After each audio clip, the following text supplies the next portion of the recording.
Jeremiah, how important is fixing the communication issues going to be for you guys moving forward, especially before Thursday's game? Yeah, I think it's a pretty, clear, common sense thing to see how important the communication issue to clear up is. If not, then we'll continue to see what we see, and that's something that we're focusing on this week. So. Jeremiah, on that final defensive series, protecting the boundary seemed to be a bit of an issue. They kept getting a lot of short passes and scooting out of bounds to stop the clock. So how do you fix that going forward as far as, because it just seems like that's something you learn as a kid type thing where you want to keep them in play. Yeah. Well, I mean, like I said before, the communication issues is what we're trying to fix, and that's what we'll focus on. We'll focus on, the Steelers, and that's really, our official focus. The plays that happened, in the last series, we kind of put behind us. So I'll leave it at that. Explain how tough it is to jump from television on a short week like this against Pittsburgh. Yeah, well, it is tough when not, on your body physically, but mentally, I think we have the capacity to do it. It's of course, with a short amount of time, I believe we have under about 70 hours now. It's about just focusing on the details and focusing on the now and things that we can control, and that's what we have to do. So. Jeremiah, with the communication issues on that last touchdown before the half with Brees Hall, the receiving touchdown, it looks like maybe there was a miscommunication there. I guess what happened, I know you, Denzel, and Grant were kind of all in that area after the play. Yeah, I'll take the blame for that. Yeah. What stands out to you about this Pittsburgh offense? Well, I mean, it's an offense that's been pretty efficient. An offense that is well coached, is able to have a bunch of guys, a bunch of skilled players that are good. You have a decent line. They're a good, solid team, and they know their strengths, and they're able to use those to their benefit. Jeremiah, how important is it for you guys to, pull together amid adversity and stick together and have each other's back and all those kind of things, especially defensively? Yeah, I mean, like I said before, it's pretty clear how important those things are to clear up communication, to clear up, that team chemistry that we've always been talking about there in the offseason, and to bring it into reality. And that's something that we are doing and that we will do. So. How concerned are you about any emotional hangover? Will you know, by before the game, if you guys are indeed past it? Say again? Will you know before the game you guys have gotten over that loss? It's a crushing situation. Will you know before the game, or are you worried about hangover, an emotional hangover from that loss? Well, we know now that we're not necessarily worried about the loss. We've kind of moved past it. Today is the day.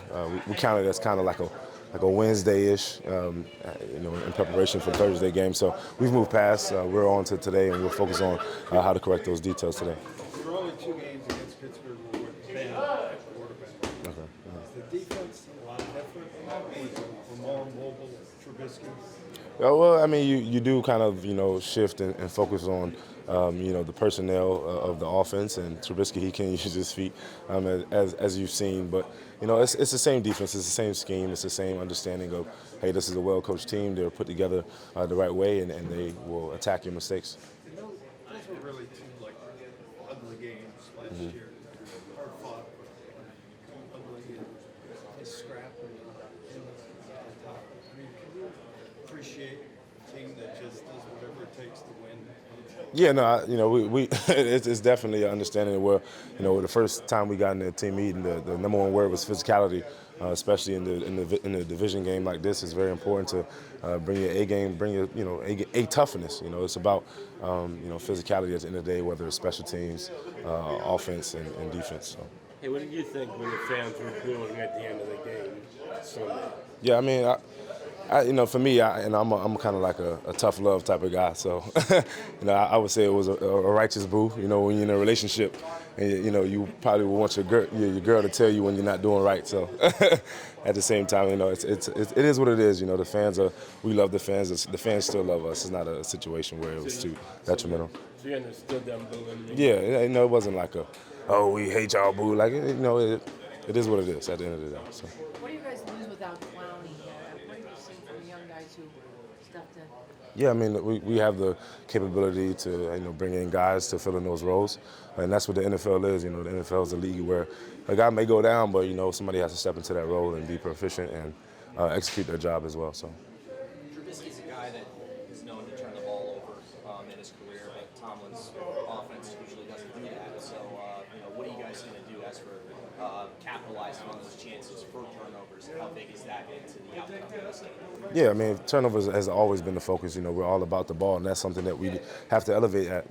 Just about getting that ball out, getting that ball, whether it's a takeaway, any type of takeaways. That's our goal. So that's basically really our goals for every game. So I don't think it's a different focus depending on the type of offense we're playing. The ball has always been the focus for us, and that's something that we're looking forward to getting this Thursday. Just people in Pittsburgh talk about how Nick really hasn't stretched the field much in these first couple of games. Does it feel like that to you when you watch the film that their offense is kind of packed? Say it again.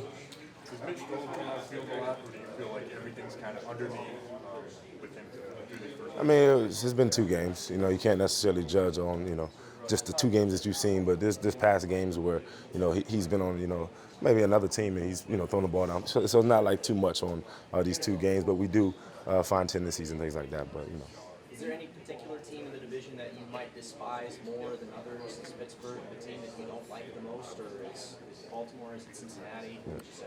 Well, I despise the most the game that's next. So, that's really what we're focused on. Again, whether it's the Jets or whatever team we're playing next, that's the team that I despise the most.